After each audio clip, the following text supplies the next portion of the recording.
Hello, hello, hello. Welcome to the Luca Real Estate Show right here on WNRI 99.9 on the FM dial, 1380 on the AM dial. And of course, you can check us as a podcast on Spotify because the show is uploaded every day after the show ends to Spotify. We also rebroadcast the show Saturdays at 1 p.m. So if you're working in the yard or working around the house and you want something different to listen to, you can check out the Joe Luca Real Estate Show on Saturdays. A little bit about me. I'm a realtor, in case you don't know. I've worked in Rhode Island and Massachusetts with buyers and sellers of residential and commercial real estate. The market has still been very vibrant. Inventory is extremely tight in the state of Rhode Island.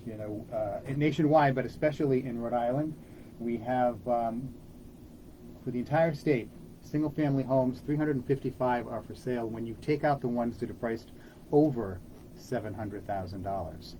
So when you look at all homes that are priced, that are at all price points, we are a touch over 600 homes. So we're still very, very low compared to where we need to be, which is over 3,000 homes for single-family homes. Multifamily homes, we have about 133. Condominiums, a little more, it was 166.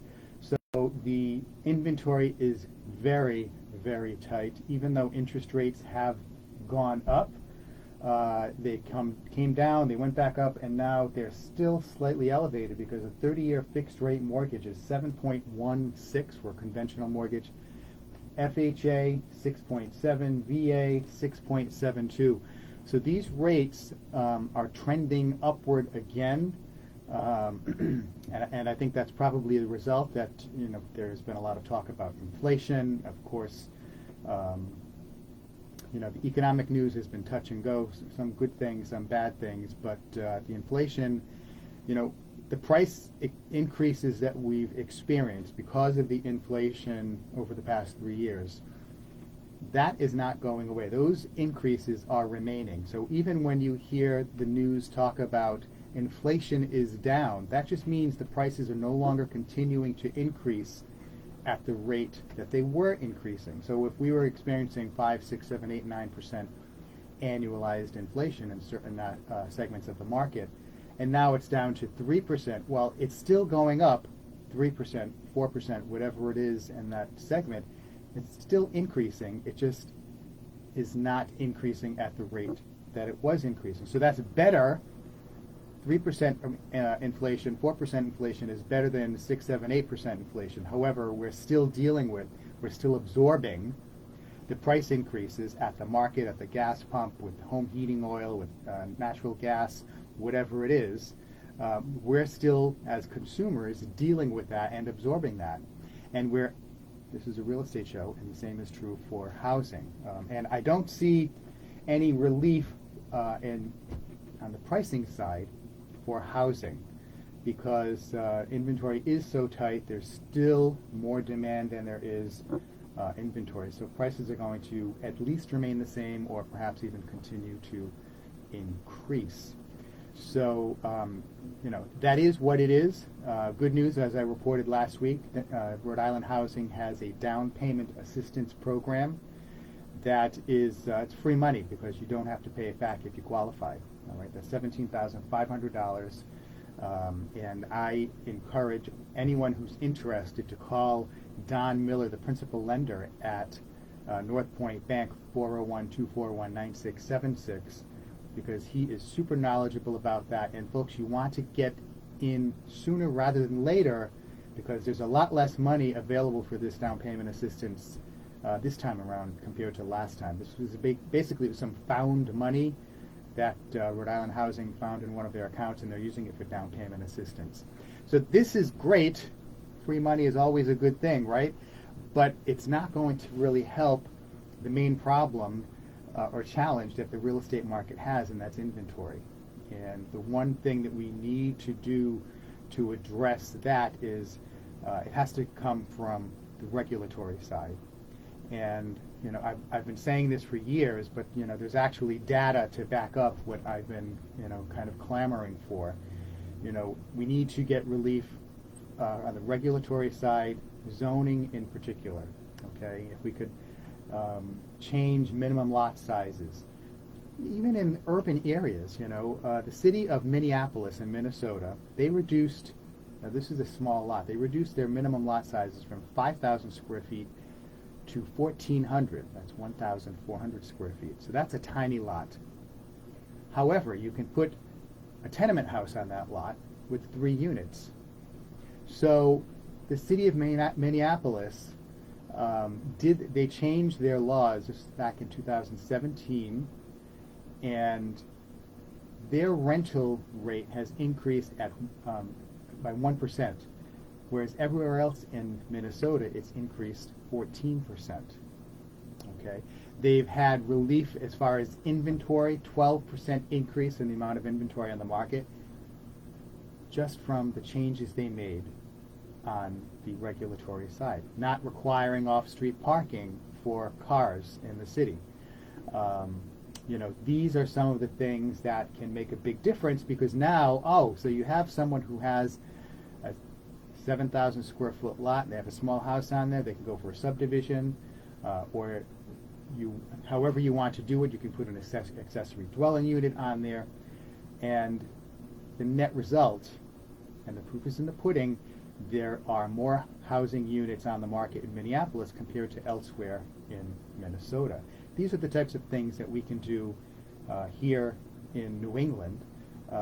Perhaps we have office buildings, they can be rezoned to convert to residential rental units or condominiums.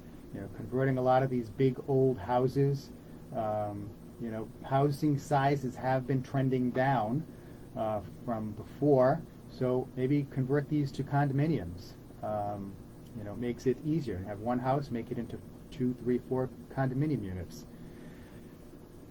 These are the types of things that a lot of the forward thinking politicians and many municipalities across the country have been doing to address the housing crisis, and we need to do something similar here. So that being said, I want to do a quick shout out and thank you to our sponsors. Of course, Beacon Title. Anthony Betancourt and Rich Nicholson are the owners. Beacon Title, we have sent all of our buyers and sellers to do business with Beacon Title and Escrow. Don Miller, the principal lender at North Point Bank, 401-241-9676. Don, a former educator, will educate you and inform you of the best mortgage products that are available for you and what you can do to prepare yourself to become a homeowner and get the best mortgage for the property that you want to buy. And then, of course, we also have Vern Rainville, public insurance adjuster. Vern works for you, the property owner, not the insurance company. We've had a lot of crazy weather this past year, and I anticipate we're probably going to have some more crazy weather in the next few days with all this wind and rain. So if you think you have a claim or had a claim up to 2 years ago, give Vern a call, 484-300-8495. That's 484-300-8495. Vern Rainville, public insurance adjuster. And then, of course, George Metz and G Metz Moving and Storage. George is our in-studio guest this evening. G Metz Moving, they are the premier mover in southern New England. All you have to do is go to their website, gmetzmoving.com, and they will, you can get an estimate for what your move will be, or you can schedule a move, whatever you want to do. I want to bring George on now. Hello, George. Thank you very much for coming into the studio. Joe, thanks for having us. Good to be back. My pleasure, my pleasure. So, we were talking about, before we came on air, some of the changes in the market, and Emilio DeSpirito had mentioned it a couple of weeks ago to you. How is that impacting G Metz Moving as far as, there aren't a lot of houses to buy, so housing transactions are down. Yep. So that impacts one part of your business, but you guys have the flexibility and the capacity that you can adjust to the market, right? Yep. So luckily, we don't just specialize in residential moving. So we also do commercial moving, business moves, furniture installation. Then we still have the storage and long distance division for us. So luckily, yes, it has definitely impacted us. It slowed us down in the residential side of us. But luckily, we're still able to keep all of our trucks on the road. All of our crews are still working regularly. We're, talking to a few of the other companies in our industry that we're friendly with that only do residential or only do one of the other ones. That's why I They're raised that. hurting. I raised that point because GMET's folks, they are big enough, okay, that they can adjust to the marketplace. They can, there are subtle changes in the marketplace, and they can respond accordingly. Some of these other moving companies, maybe they're not real moving companies, or maybe they hire people just like from Craigslist. They're not going to be able to adjust and train these guys who they got off of Craigslist to move expensive office furniture or other things like that. Yeah, and we're definitely. It feels as though it's getting better, but again, we're doing even different because we have moved a lot of our clients consistently over the last 6 months to a year because they signed up for a short-term lease on a location thinking that, in the next year I'm going to buy a house. Okay, yeah. I'm getting prepared for that. Now the market isn't there for that person that was ready a year ago. They hesitated on pulling the trigger then. Now they're kicking themselves because they're having to sign up for another lease somewhere else, or they had that location planned for a year. Year went by, they have to move, so we are moving them sometimes to a equal apartment, sometimes a little bit better, sometimes a little bit worse, only because they couldn't find what they were looking for. So Right. the moves on that side still have to happen, but it isn't, again, the way it was 5-6 years ago where it was a house to a house. Mm-hmm. Now it might be, we got to sell this house to prepare to buy the other one, but yet that other one for that client isn't there yet. Right. The people that are downsizing, we see that pretty consistently. Now, again, I think they're downsizing. Most of the people that we're dealing with now are downsizing for the long-term move that they plan on doing, again, a year, 2, or 3 from now. So they might have to downsize. Some stuff is coming back to storage for a while with us, and we're just moving, the living room, the bedroom, the guest room, maybe, depending on what they're moving into. Mm-hmm. But we're seeing houses to townhouse, house to apartment, house to, the mills that you were just kind of talking about that we have in Rhode Island, or businesses that have been converted in certain towns and municipalities, some in West Warwick, some of the mill buildings, some of the mill buildings that have recently been adjusted in Providence to accept housing. Some of those buildings now, we're moving more and more people in and out of, again, due to leases and people waiting to get to their homes. Okay, great. Let's see, we have a caller calling in right here. Bear with me. Hello, caller. Good evening. Ask who's calling. Yeah, I got a question for you. The commercial real estate market, Mm-hmm. terrible. I predict it's not going to get there anytime soon. Mm-hmm. And housing prices, I believe the federal government is going to buy up all this property and turn it into housing. The federal government's going to buy up what property? The commercial property and turn it into residential. I don't know. I don't see that. The federal government doesn't typically do that, and I think the best way for that to happen is with the marketplace. So I think that relief on the regulation side, changing zoning, developers will come in and they will purchase those properties, and then they'll be able to convert them to residential, to a residential use. The commercial real estate market, it's not just one kind of monolith. There are many different aspects of the commercial real estate market. There's, of course, the residential commercial market where you have large apartment buildings. There is retail, there's service, there's industrial, there's manufacturing, and there's office. So there are lots of different aspects of the commercial real estate market. And some of them are doing better than others. The ones that are, this segment that's doing poorly primarily is office space. Well, talking about like urban, business park type situation. Mm-hmm. I think there's like, Yeah, you know, where I see some risk for a downturn in the commercial real estate market is due to the lending side, okay? Because commercial loans, unlike residential loans,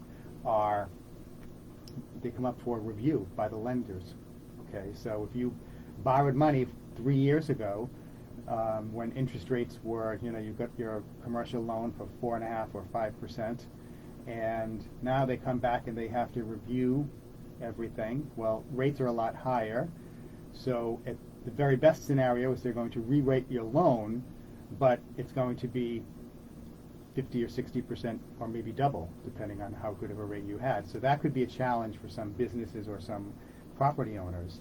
Worst case scenario is you had an office building that was occupied 5 years ago, and or another property, and now it's not, so it's not performing.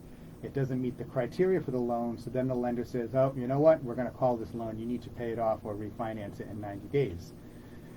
That could be a problem because there's about $750 billion of loans that are coming up for review in 24 and 25 across the country. So that could be problematic. Now, what I would see is, I would not rule out the possibility, and this is just one person's opinion, of the federal government giving some incentive so that the commercial lenders could refinance these people at below market rates. So saying, well, if you're going to, basically the Fed would lend the money at 0 interest like they were doing before, so that way these loans could be refinanced. But we're nowhere near there yet, and who knows what's going to happen. I mean, I think a lot of it is going to depend on what happens in November and the election. But, we have a lot of challenges coming up in general, and, I'm sorry, go ahead.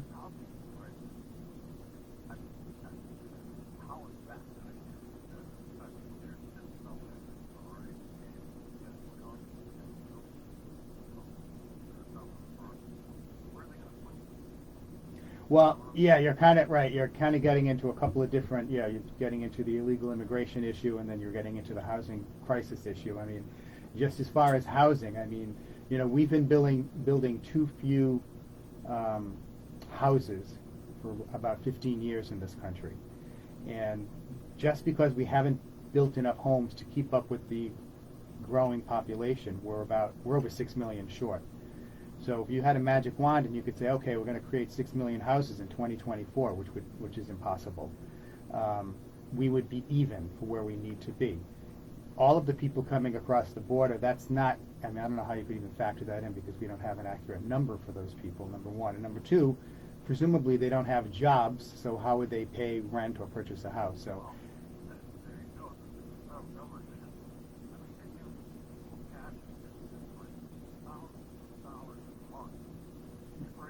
Yeah, yeah.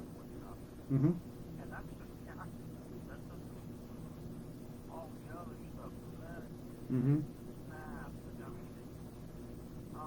But, yeah. To me, that short of building new buildings, that commercial, who knows if it's going to happen. Well, yeah, no, I agree. I mean, there are in real estate, and my business is helping develop real estate property, okay, into its highest and best use. And if you have, old school buildings that are just functionally obsolete as school buildings, let's convert those into residential apartments or condominiums.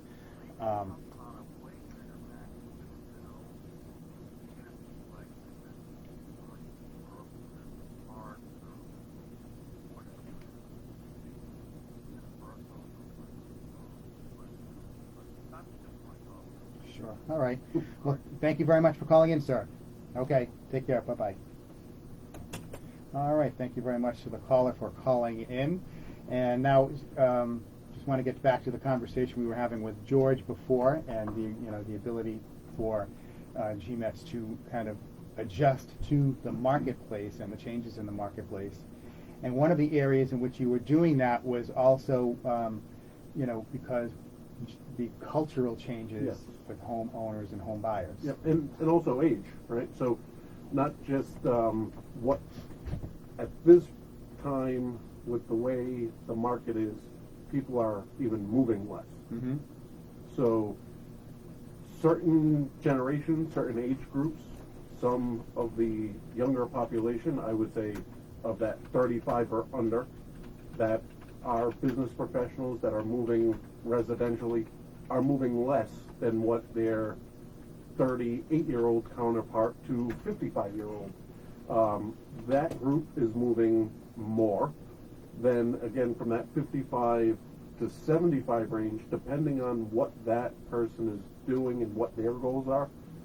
They might be minimizing the stuff that they're bringing, or they might be taking everything because they're moving laterally instead of downsizing at that age. On the younger side of it,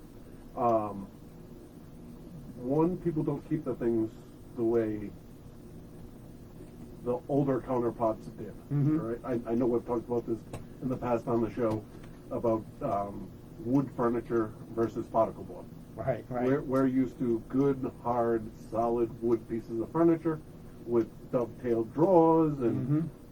good made furniture. And now the furniture that's mainly out there is particle board, pressed wood with laminate and Phillips head screwdrivers and little pins holding it together.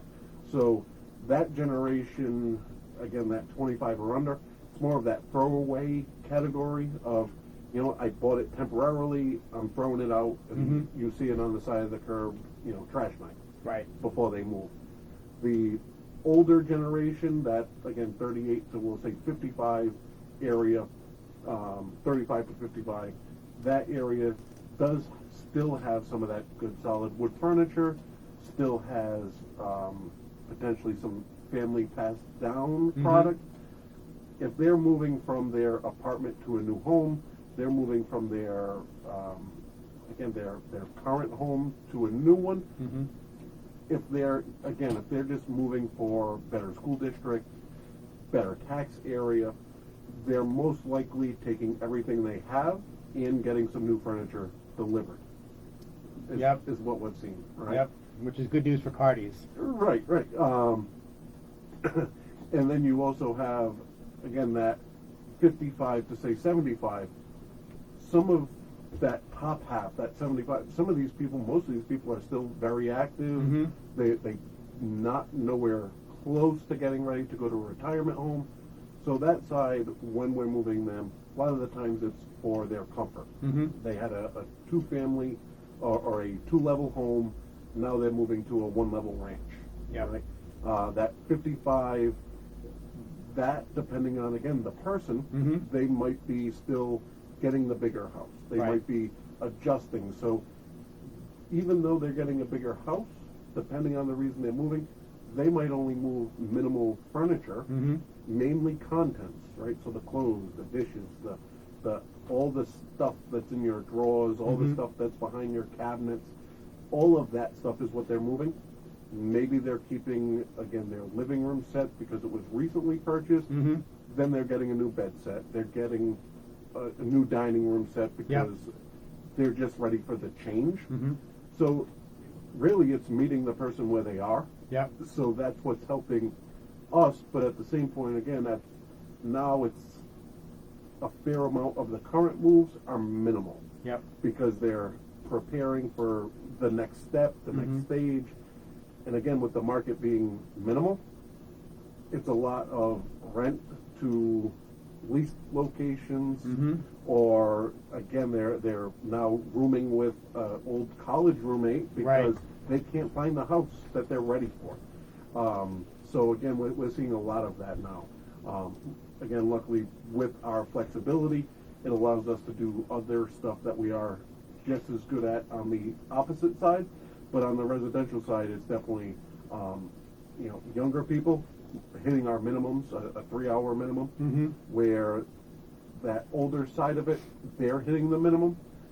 Again, anything in between that 35 to 55, you're looking at hours above a minimum for that size job, just because they're coming with different stuff. They've collected more, they have more.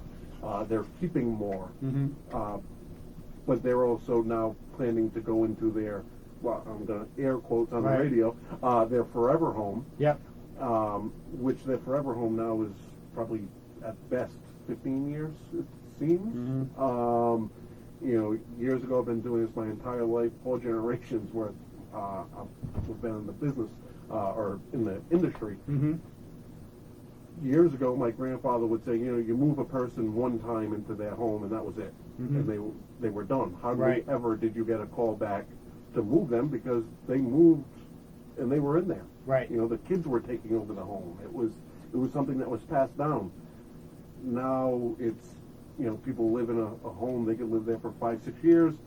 They're ready for a change, life changes, they're moving out of state, or they got a better job offer and they want to get closer to their place of business where they're working. All of that now factors in way more than it did in the past. People in the past Yep. were okay with taking a 45-minute drive to work, where now the generations want to be able to commute to work by some areas public transit, Mm-hmm. the bike, being able to take a bike to work. Yep. Again, we're seeing that with the clients that we're moving. You know, some are moving into the areas of Providence because they want to get closer to their Mhm. job where they can bike in instead of have to drive into Providence Yep. and deal with the traffic, find a parking spot. So we are seeing differences even on that area Mhm. of what we go. So it's interesting in other parts of the country where owners are spending less time holding on to their homes. So we have in Phoenix, Arizona, 8 years, Las Vegas, Yeah. 7 years, Colorado Springs, 8 years, Provo and Orem, Utah, 7 years, Boise City, 8 years, Cape Coral, Florida, 7 years, Austin, Texas, 8 years. So Yeah. these cities primarily, you know, they have a lot of younger folks living there. Yep. They're not hanging in their homes as long as before. No, and you that's truly what we are seeing Mhm. here. It's different, but also we're not seeing the people rushing to get their homes back on the market Mhm. like we have in the past. So the inventory is definitely throwing off Right. the normal. So again, we're not seeing home to home. Yeah. So that's going to throw off the number of how quickly the revolve of a home is. Right. As well, because they're not able to get in there. Now, question. So we've talked about this before.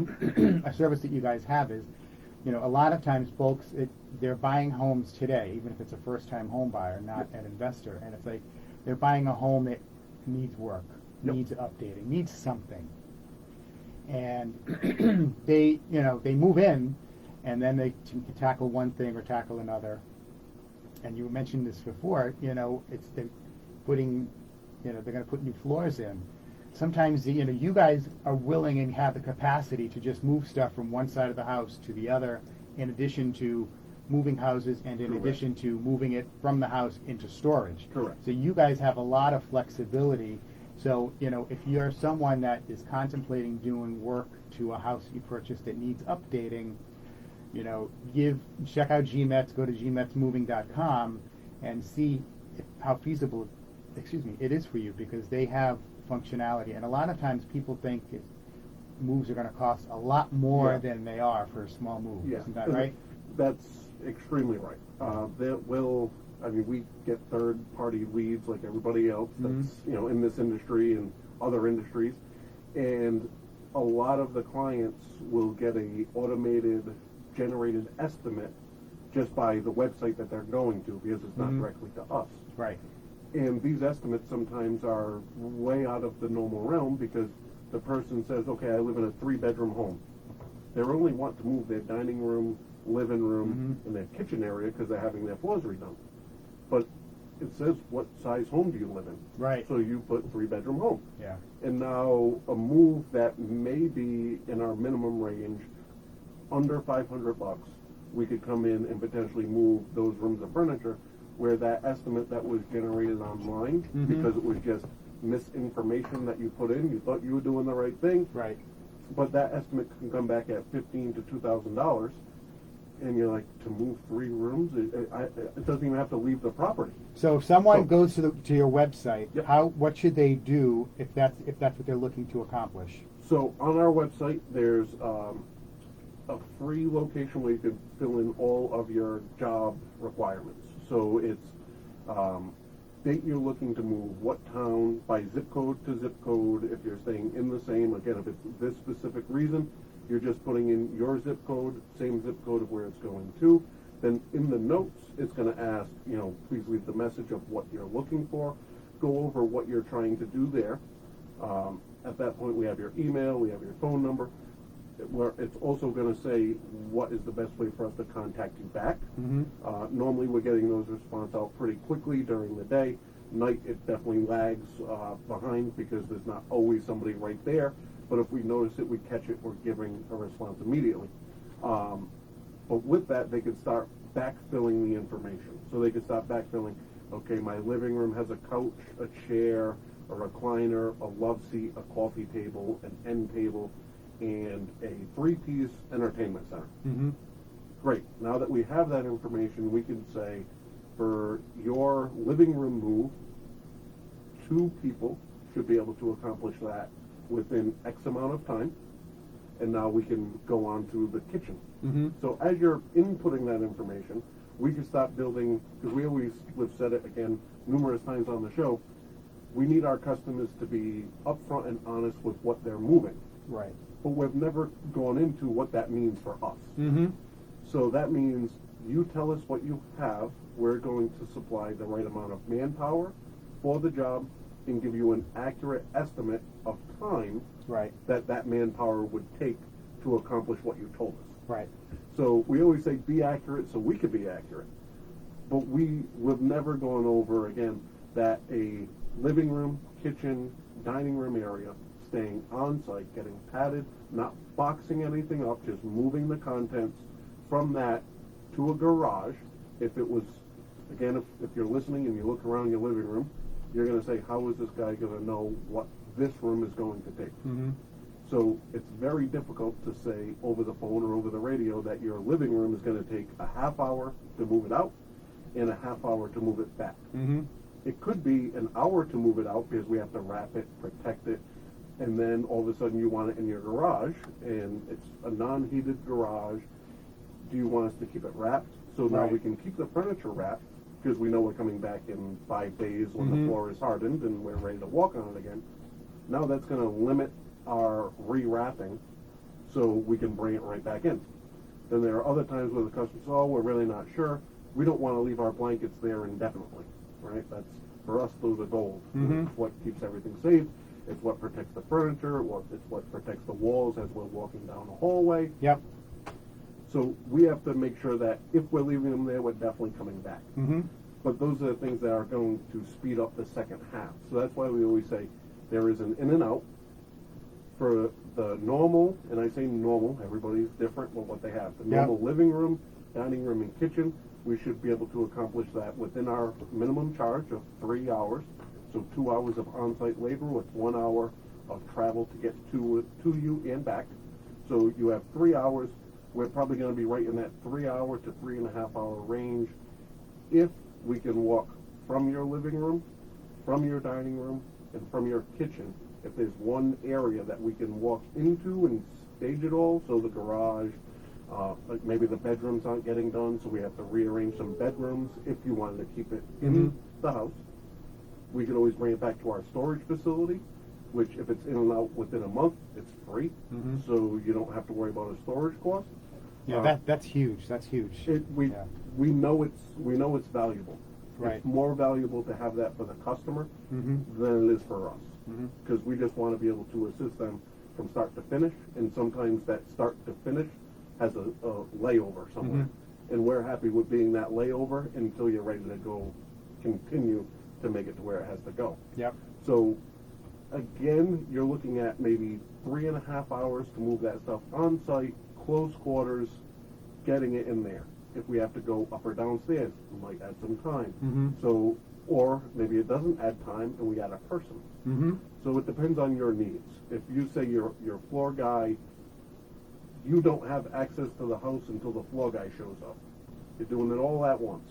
Well, now we have to get there, get in and out before the floor guy.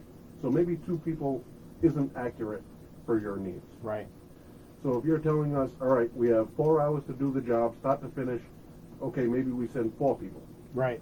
Maybe it only requires 3, maybe it only requires 2 people, but we're sending out 4 to cut the time in half or better. So, and that's something too. And again, we talked about this before. If a consumer is comparing price quotes, look at the number of people Yep. that are going to be there. Because if I'm quoting you something and I'm using 2 guys, Yep. it's only going to be X dollars per hour. But you're quoting and it's going to be 3 or 4 guys, it's going to be, 2X or 2.5X, whatever it is, per hour. And it seems like you're more expensive, but it may take my guys twice as long because there's only 2 of them. Right. Or maybe they can't even, get the job done because it's got to go upstairs and around the corner. And that's what you have to pay as the consumer, and even as some of the moving companies. It's difficult to relay what has to be relayed to have a successful move. Right. So in order for that, yes, we need the customers to be honest and upfront with what they have and what their needs are, and if there are time restraints, if there is going to be a second closing and you're hopeful that it gets on record to get, then we need to know that stuff in advance so we can at least plan for the worst, Yep. hope for the best, and land somewhere in between great and better. Right. And that's what we're trying to do, but for our side, we have to make sure that we know what we're getting into. Mm-hmm. Then when we know what we get into, then we can man it accordingly. Now, we're trying to man it for your needs. So, like you were just saying, we might think that this job would normally take 2 people, but it's going to be a 6-hour day. Right. You tell us over the phone, you tell us an email, but there are time restrictions. It can't take 6 hours. We have to be done quicker. Mm-hmm. And we say, okay, great. We're going to send 4 guys, and the price is, again, ABC. Right. Well, I got a quote from the other company, and they said it was only going to be X. Yep. Okay. Now, you go with the other moving company because they were X and we were 2 letters higher, right? And they show up and it's 2 guys, and it ends up taking 8.5 hours. Mm-hmm. And now you have to cancel your doctor's appointment. You have to cancel the floor guy that was coming, and he has to come back tomorrow. Mm-hmm. So now your floor guy that was supposed to be there that morning to finish the job or start the job that he was going to finish the next day gets pushed back. Now your painter that you had lined up for Thursday can't come in because the floor is too wet for him to walk on. It's not cured hard enough. And now the movers that you hired took the stuff out, Yep. and now they're charging you storage for an extra 2 days because of their own fault Mm-hmm. for not manning it accordingly. Yeah. So you have to pay attention to the estimate. You have to ask, what does that cover? Mm-hmm. Is that, $148 an hour or $120 an hour or $115 an hour or $210 an hour? Yep. How many people am I getting? Right. What size, if it's leaving from one house to another, what size truck are you getting? Yeah, exactly. Are you getting the 3 guys at a great rate, Mm-hmm. but they're showing up in a 16-foot truck and you need a 26-foot truck? Right. Now they're doing 2 to 3 trips. You're getting killed on a price Right. because they didn't. Manpower might have been correct. Mm-hmm. Truck size, is it a standard size moving truck that's showing up? Right. Ask the questions. Yeah. And I think that's the thing that a lot of consumers are unaware of. They don't know what questions to ask. Yeah, they don't, and that's why when we're on the phone with them, we're answering the questions and also trying to make sure that they're asking those questions with others. Right. Most people who call in are calling to get a few estimates, right? Unless they're referred in by you or by our other people that we work with closely that know what they're referring out and know that the service, even if something does go wrong, that it's still going to get handled. Yep.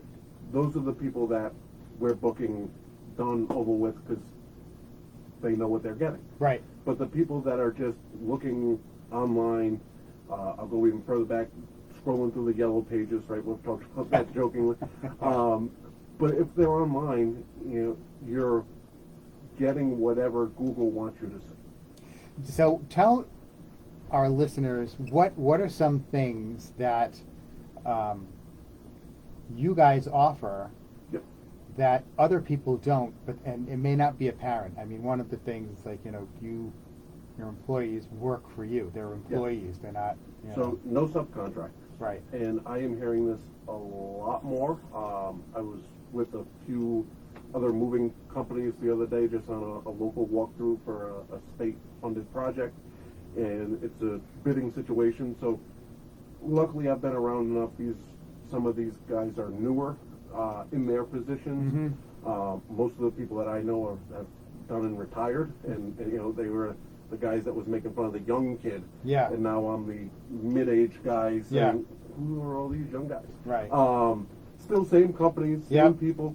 But I'm talking with them, and they're saying, kind of along that same pace is what's going on, and how come you guys are busy? And it's because we do things different than they do. Right.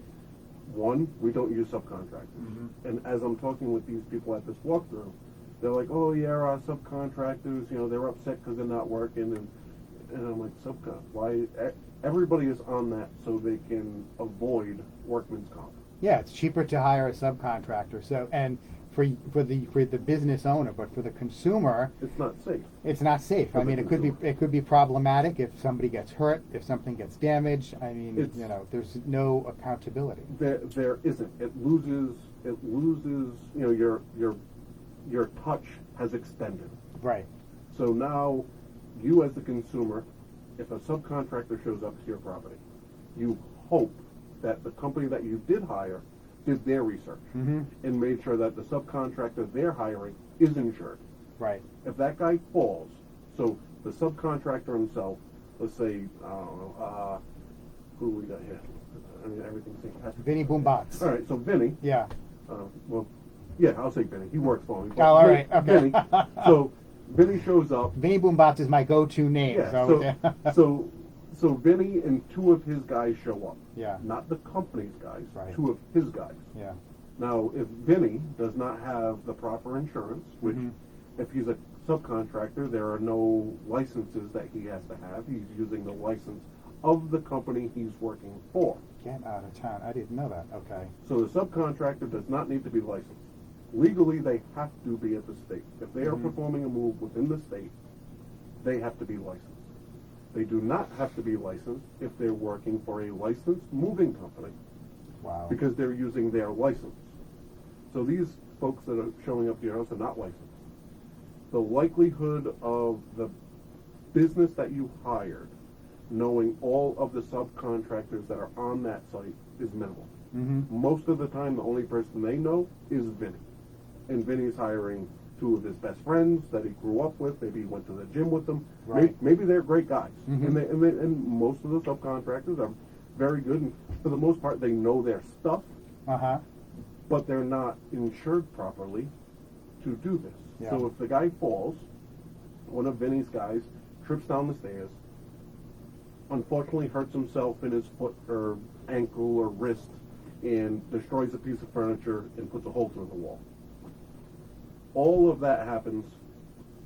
The customer calls, the ambulance shows up, the kid gets taken away, holes in the wall, customer's upset about just the whole situation of that happening, right? And I'm drawing you a good picture, right? Yeah, like I've been there before. And the problem with that is workman's comp is not going to cover that gentleman that Vinny was working. Yeah. That's up to Vinny's workman's comp. Vinny's a subcontractor. He has none. Vinny doesn't have to have it. Right. Because Vinny waived his rights as a subcontractor that he's going to either provide his own workman's comp or not have the ability to come for a lawsuit. But that's for Vinny. That's not for the guy Tom who took the digger down the stairs. So Tom now has all legal rights to go after the homeowner. Hear that, folks? You've got to use good movers. You have to ask.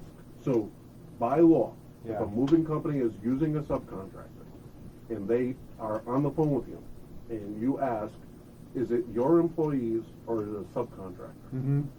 By law, the other side of the phone is supposed to tell you if they use subcontractors and if they plan on using a subcontractor for your job.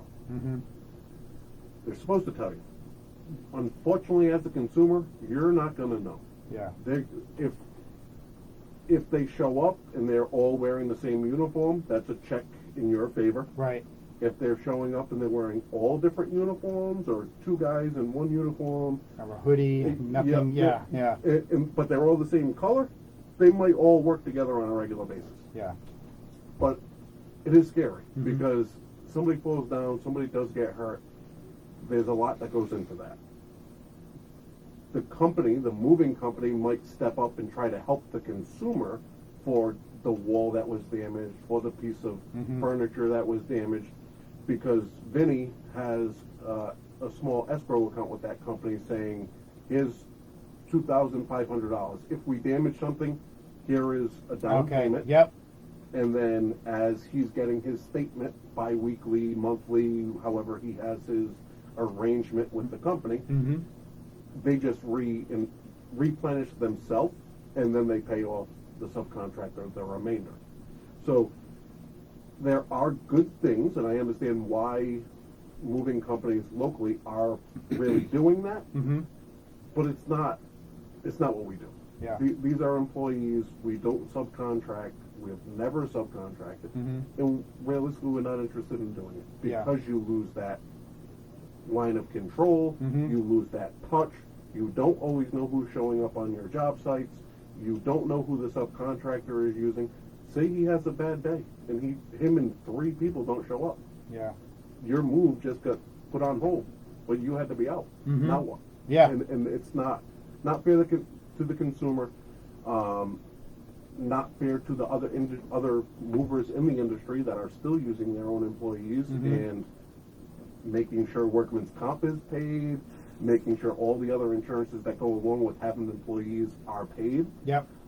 Those are the things that we definitely see. And again, there are good things for the industry, Yep. not for the competitors, and definitely not for the consumers. Mhm. Because if something goes wrong, there's a lot that could be on the hook for the homeowner to have to come up with. Yep. And it's not safe.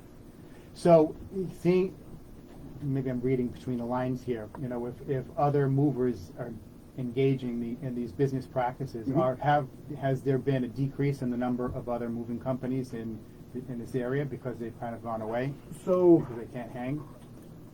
well, yes and no. Okay. So there are no less moving companies than there were when I started. Mhm. There's probably a few more. Okay. What- Interesting. So I want to say when I started, there was 40. I was the 45th licensed mover in the state of Rhode Island. 45? 45. I want to say. I would have guessed maybe 8. Wow. Yeah. So 45 licensed moving companies in Rhode Island. This is going back probably, I think maybe 10 years ago. I checked. Yeah. Recently, I know I checked, and I wanted to say we were still in that 40 range, Mm-hmm. but I want to say maybe it was closer to 48, 49. Yep. Two of those businesses I know have already came and gone out of business or Mhm. closed, or maybe they reconfigured. Yeah. No idea, but they're no longer around. Mm-hmm. So a few of them already came and gone. Not really a shock because moving is difficult. Right. Not just physically moving, Mm-hmm. running a moving industry, Yeah. I always say is figure out a kitchen. If you're a cook or a restaurateur, Right. Yeah. this industry is very similar to that industry. Mhm. It's very customer oriented. We're in front of people all day long, so it's a lot, right? Yeah. And it's not for the weak of heart, and it's definitely not for the guy who says, "Oh, I've run multiple different businesses. I know I could do this." Another one was a college professor bought a competitor. Oh, really? He was out of Connecticut. Mm-hmm. Came in, bought a business that was selling. I passed on it, wasn't interested. I did get offered, and the guy purchased it. By the summer, which is normally our much busier time of the year for everybody, he was already relisting the business and just wanted to get out. Wow. It was too much for him. It was him and his son. They thought they could come in. He was a business professor Mhm. at a university in Connecticut, saying, "Oh, my son will get this going, and something for my son to do." And I get the whole story because after he got it, he tried to see if I was interested, and we weren't. Yeah. But it was one of those things where it's not an easy business to run, but yes, it has affected some of the other companies because a lot of those subcontractors that are out there now have ran around and grabbed some workers from here and some workers from there. So, I mean, it's almost a mini movers subcontracting group that's out here now. Yep. Right? So they are working with multiple different companies. They are representing multiple different companies when they're out there doing it. Okay, so they're kind of like their own little cabal. Kind of, in a way, right? Yeah. And again, it works. I understand why they're doing it, but it shouldn't be in residential. Right. If you're going to do it, maybe keep it more towards the commercial side where there's not as many moving parts in a way. Right. To me, it should just be done away with. The state should come in and do something. I had to prove I was fit, able, and willing to perform residential moves in Rhode Island. Actually, Joe, you showed up to exactly. say that we were who we were. Right. Yeah. And we appreciate it. You know, what is it? My pleasure. 14 plus years later. I know. Isn't that amazing? And those are the things that, you know, these things are watering down some of the other moving companies. Yeah. And yes, it's hurt them. Moving, I would say, is probably one of the closest things to recession-proof. Yeah. Because at the end of the day, everybody has to move. So Yeah. the companies that are not performing are the companies that are still yellow pages. Find me in the yellow pages. Yeah, I'll answer the phone at 12:30. Yeah, I'll get back to that one. They're not interested. They're Right. not hungry anymore. They've been there. They've done that. They're not rushing for the next job. Right. So, in a way, it's kind of helped some of those older moving companies that have been around for a very long time. It's kind of helped them realize that they are closer to that side, and maybe they should start rearranging themselves. But I know I've said it, if not here, definitely on another one, that I know I'm one of the youngest licensed movers. Most of the other guys and women that are licensed are up in age. Yeah. And I'm not saying up in age in their late 60s. I'm talking 70s or better. Right. And at some point in the next 5 to 6 years, there's going to be a lot of those 48 licensed movers They're going to be just retiring. packing it away. Yeah. So, folks, you've been listening to George Metz from G. Metz Moving and Storage right here on the Joe Luca Real Estate Show at WNRI 99.9 and 1380 on the AM dial. We're here every Tuesday evening. I want to thank George for coming on the show this week. The time flew by, but if you are thinking about moving, please reach out to G. Metz Moving and Storage. gmetzmoving.com is their website. You can answer all questions. You can book a move. You can get a rough price for your move. And if you have questions about your move, you can ask them on their website. So please do. Thank you very much for tuning in. Thank you to George for coming on the show. And we will be back next week, folks. Take care and have an awesome week. Bye-bye. Thank you very much. Let's wrap this up.